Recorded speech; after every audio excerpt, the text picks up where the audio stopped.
All right, so welcome to today's training, and today we're going to go over how to pay 0% in taxes and how to legally and ethically do it. So let's go ahead and jump in here. So you see our quadrants, and if any of you are familiar with Rich Dad Poor Dad, I definitely took this from him because it is incredible. This quadrant has literally changed the way I look at business, money, and wealth. And so what we're going to do today is we're going to go through this. And so first, I'm going to show you. We're going to show you just to give you an idea of how each of these quadrants work. If you're listening today, where you're more than likely at, and actually how to get to that 0% in taxes. So you're smart enough to know, if you're listening today, that an employee, this is what we call the rat race, right? This is where you're working the 9 to 5, and employees, pay too much in taxes. They pay 40%. So what most of us have done is we said, okay, this 40% is bad. We don't like to answer to someone else. We don't want to. We want to build our own thing. So then we go to here, and we become self-employed. So we start our own little small business, and whatever service you're providing, whether you're doing funding for companies, or if you're in the valuation side or the M&As, or if you're a corporate trainer or an IT security guy, or wherever you're at, you started your own business right here and became self-employed. And you knew that there was no, oh, hold on one second. I don't think we want glitter for this. You knew that there was no cap on your income. And so you like that. You like that you can work as hard as you want and you can make as much money as you want. You're not stuck on some salary.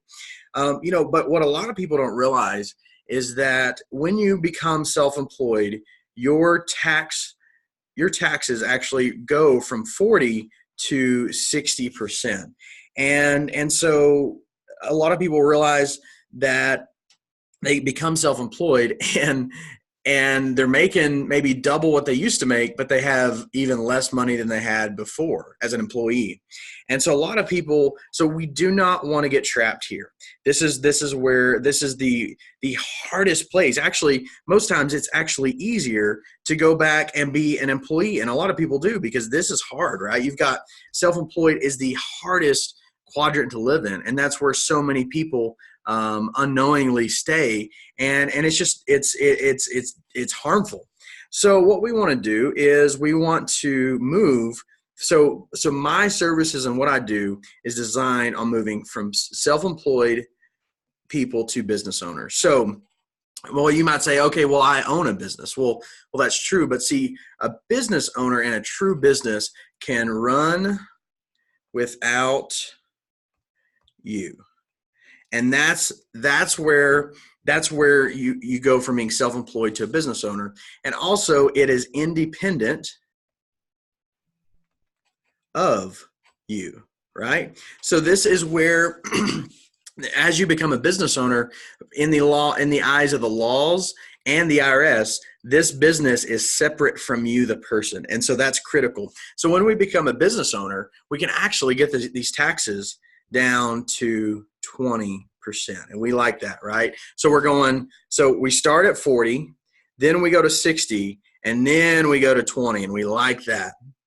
But you're not here today to figure out how to pay 20% taxes. You are here to figure out how to pay 0% in taxes. So let's look at that.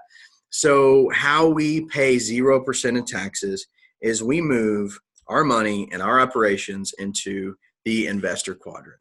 And that is how we actually are able to pay 0% taxes. So think about it.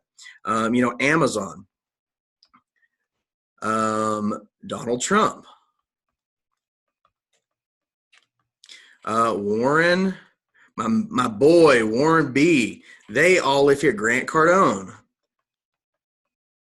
They all live in this quadrant. And so this is how you pay 0% in taxes. And so you might be asking, okay, well, why is that? Why does the government, why does the IRS allow us to get over here to this 0% in taxes? And here's the thing is there's a couple of reasons why. So the IRS, they incentivize the things that they want done. So what does the IRS want? They want a stable economy. Okay, and so you got to think over here. Do employees build stable economies? You could argue maybe a little bit. Do self-employed build stable economies? Well, because most small businesses and self-employed people got a business within 3 years. 90% of them got a business within 3 years. That does not produce stability. So then business owners. Business owners are typically some type of corporation or trust. And so with these business owners, that's why you can see that big difference from 60 to 20 is because they're actually helping the economy become stable because their business is stable because it runs without them. It uses employees. And so, but investors, so what do investors do? They have real estate, they have investments in other businesses, they invest in stocks and bonds and mutual funds.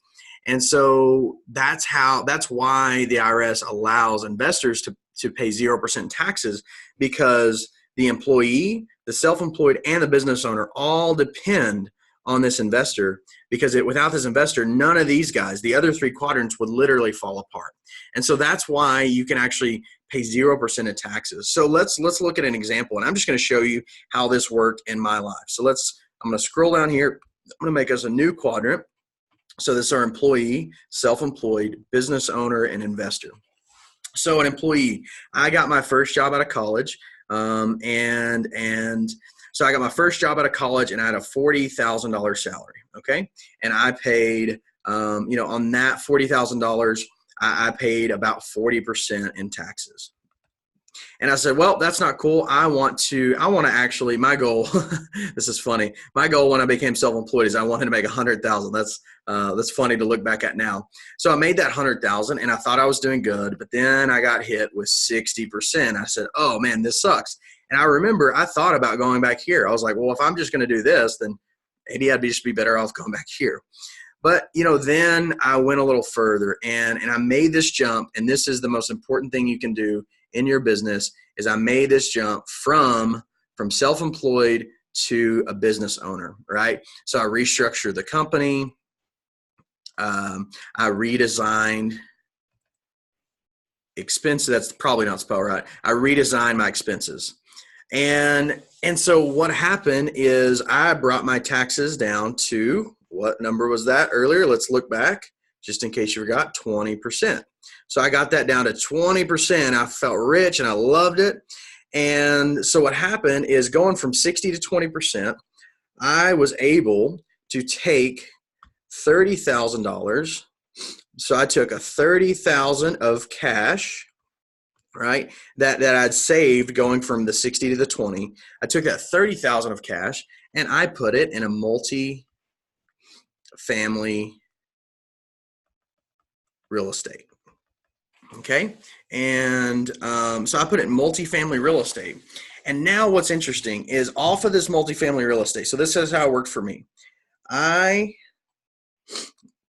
took a property and I actually subdivided it out into a duplex. And so what I did is, so that property produces not $29.50 per month in rent. Okay. And so my expenses on that, so of course you've got expenses. So my expenses are $2,000. And so I get a net profit of $950 per month in positive cash. This is the key, cash flow. We like those flows. So I've got $950 per month in cash flow. And so let's just say for round numbers, it makes me $10K a year. And I like that. So I get $10K a year, which is great. I love an extra $10,000 a year. But it's actually just where it starts. So I get $10K a year in cash flow. And then I get to take in tax losses. So in tax losses, I get $25,000, which saves me another $6,000 in taxes. Okay, so that's like, so then on top of that, so let's just look at that right now. So the property actually makes me $10,000 a year because of how I structure the deal and how I structure the taxes. I get to, on paper, lose $25,000 a year, even though I'm making 10. I'm still on paper, I'm losing 25. So this 25 actually saves me another $6,000 in taxes. So this rental property makes me 16,000 a year. And I don't do any work, right? It's an investment. It is a passive income. And so in passive, and this is passive, right? So this is how it worked for me. And so I get this 16,000 a year, and this is not including the value of the home going up, that I can actually sell this thing one day.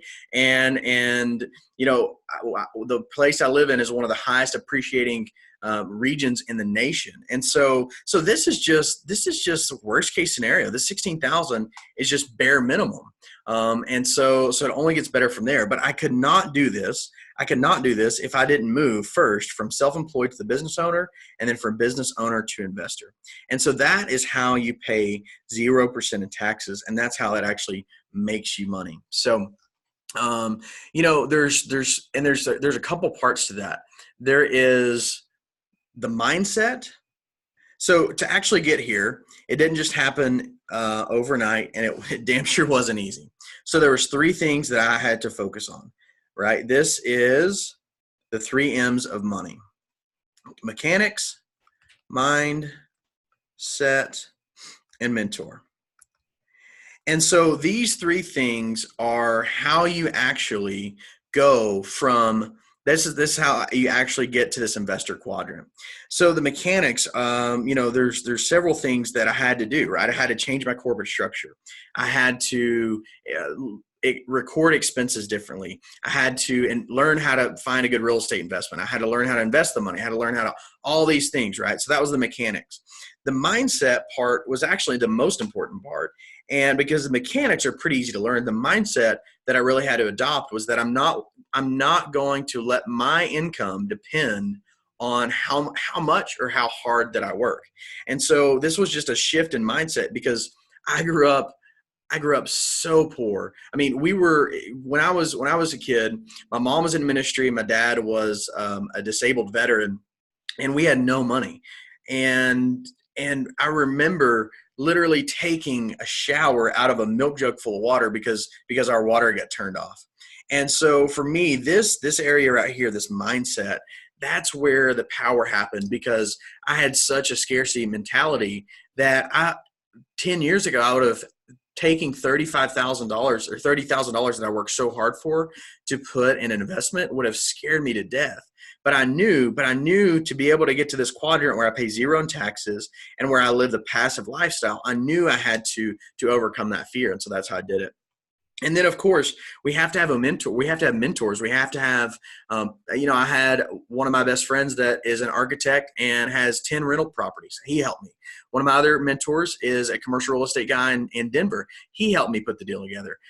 My brother is my mentor because he knows construction and how those things work, and I didn't have a clue. And then, of course, all my tax mentors and finance mentors that even helped me to be able to think like this. And so you really need these 3 M's of money to be able to make this happen. But, you know, maybe you make way more money than me. Maybe instead of 30,000 in cash from savings, this could be 300,000. And then this number jumps up tenfold too. And so this can really get powerful, but that is exactly how you go from paying, that is how you go from paying 60% in tax to 0%. And that's what we want.